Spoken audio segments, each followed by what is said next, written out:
or are you in for a rare treat? Now there are a couple of episodes on YouTube by another YouTuber who basically covered the 96 annuals, The Legends of the Dead Earth, Superman #8.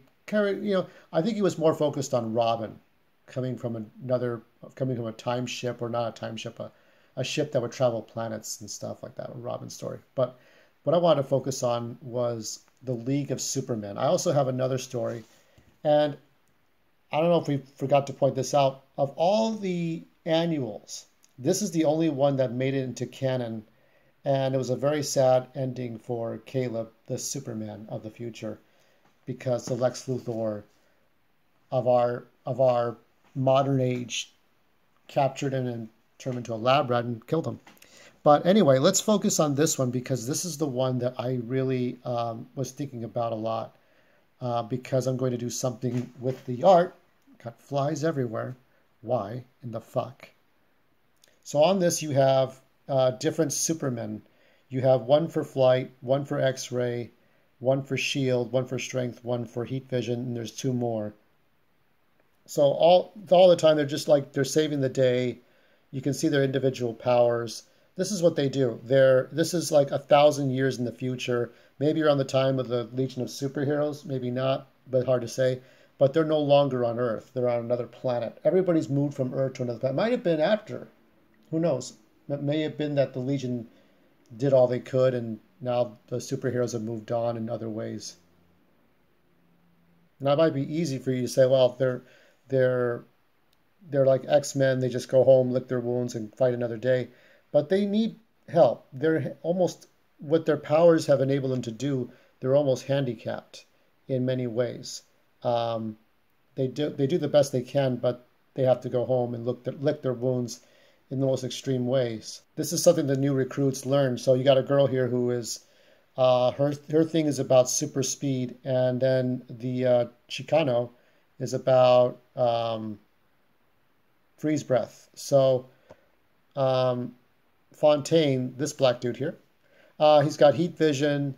You got see through with he has to wear blinders. So he has to wear blinders because he's always seeing through everything. Um, Flyboy has to be tethered to something. I suppose if I were to redraw him or repurpose him, he would have heavy metal boots, in every sense of that, to be able to walk. Uh, Pounder is a guy who has to be gentle on what he's doing. You got Shield, who has to be carried around like an old man. They have to be handled carefully. Everybody needs like nurses. It's very sad because, and Fontaine himself, who has heat vision, is like Cyclops. He has to let out the energy, or else he's going to hurt people. And in the midst of all these new recruits, these new Supermen, you have the mind of Superman being put into a computer. That's the boss. So, and also you can see some advertisement from the very first Justice League modern day 3-issue miniseries.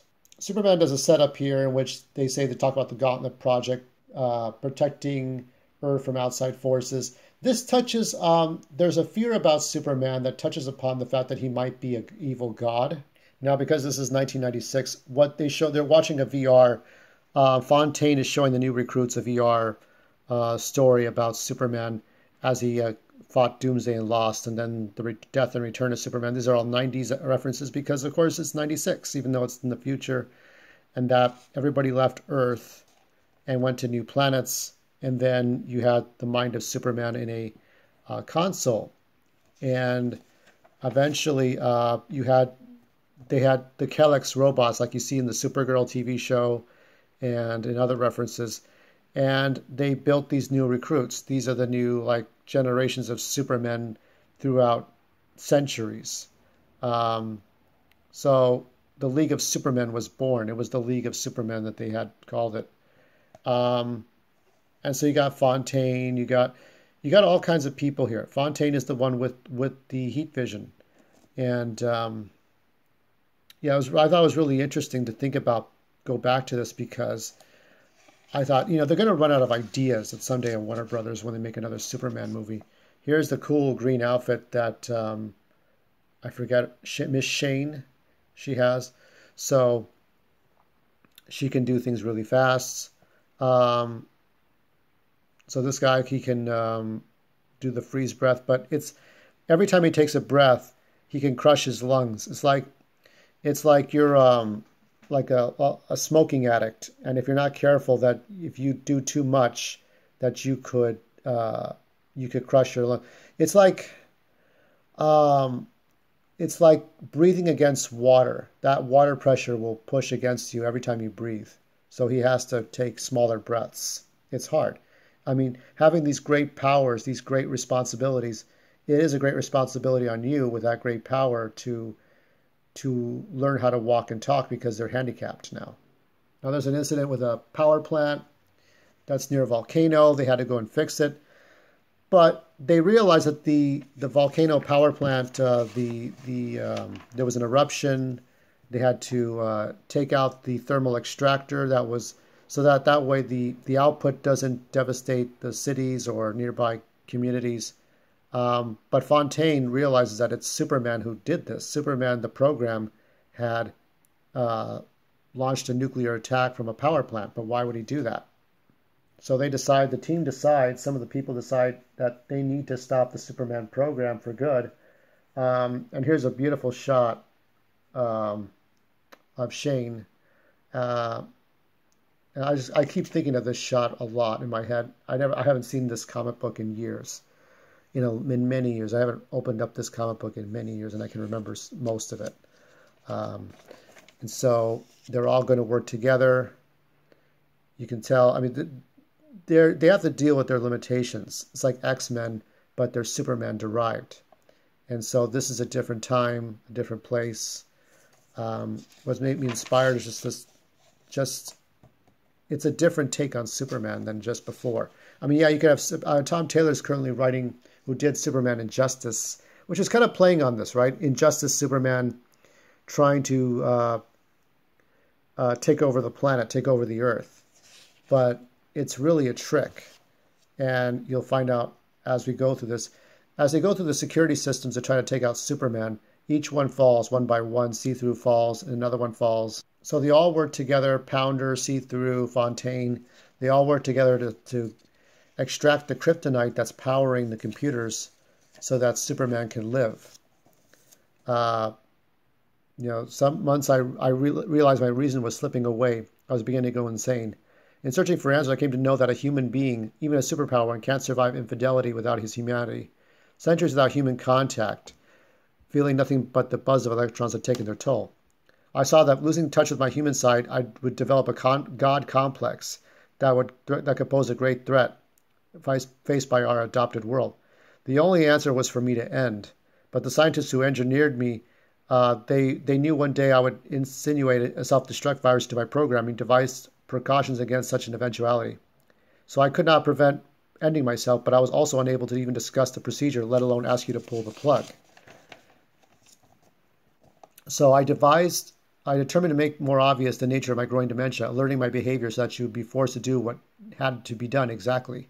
Eliminate Superman and the certain peril my declining faculties would have posed. There was never danger, any real danger. I calculated that tidal wave would lose its destructive force before reaching shore, and the lava flow from the Kobe Mountain. I don't know if it was named after Kobe Bryant, the mountain that he was on, but it's prophetic, right? It's 1996. The lava flow from the Kobe station would have been diverted from human habitation by the contours of the land. Even the Gauntlet project is nothing but an advanced weather monitoring system. I planned a false datum to make it appear more sinister. Not much time left, just enough to say, use the past to build the future. Know that the one thing worth saving at any cost, worth protecting is simple. No matter what, the simple fact is that of being human. And then he dies. And then we kind of have this long speech about that they're not going to do any more genetic modification, that this is the last point. And I enjoyed this. I didn't take good care of this comic book, I'll tell you that, but I enjoyed it a lot. What I would want to do, since I've got you here for this long, I hope, is I want to make something like this. Like you see the Horrified cover here? I want to make something like a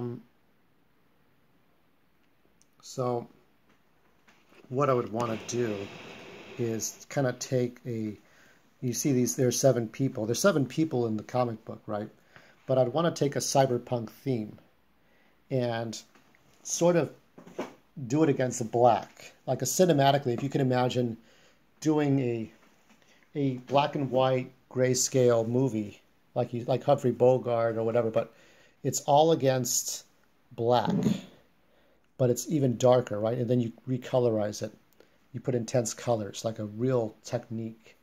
What I want to do is redraw these characters so that they have newer costumes, so they don't look exactly like a Superman costume, and put them all in here. Probably put the girl here a little more, and just like it would be called Superman Legacy.